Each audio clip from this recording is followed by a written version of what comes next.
আন্তর্জাতিক সংস্থাগুলোর বারবার আহ্বান সত্ত্বেও থামছে না আগ্রাসন। হামলা, পাল্টা আক্রমণ আর কূটনৈতিক টানাপোড়েনের মধ্যে সবচেয়ে বেশি মূল্য দিতে হচ্ছে নিরীহ গাজাবাসীকে।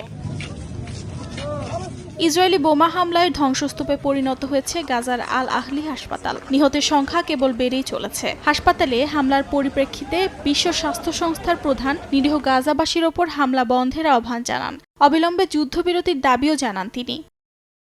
গাজার হাসপাতালে হামলার নিন্দা জানিয়েছে জর্ডান। দেশটির পররাষ্ট্র মন্ত্রণালয় এক বিবৃতিতে জানায়, এটি আন্তর্জাতিক আইন এবং মানবিক আইনের লঙ্ঘন। জর্ডান আরও দাবি করে, ইসরায়েল নিয়মিত বেসামরিক স্থাপনাগুলোর ওপর আঘাত হানছে, যা গাজাবাসীদের জোরপূর্বক বাস্তুচ্যুতির একটি কৌশল। অন্যদিকে জার্মান পররাষ্ট্রমন্ত্রী আনালেনা বেয়ারবক এই হামলার নিন্দা না করলেও প্রশ্ন তুলেছেন এর ন্যায্যতা নিয়ে। প্রাণ সসের মাখামাখি টেস্ট নুডলসকে করে তোলে আরো ইয়ামি, আরো জোস। প্রাণ সস, সসের বস। এদিকে গাজাবাসীর প্রতি সংহতি জানিয়ে পাকিস্তানের করাচিতে জড়ো হন হাজারো বিক্ষোভকারী। ইসরায়েলের পণ্য বয়কটের দাবি জানায় তারা।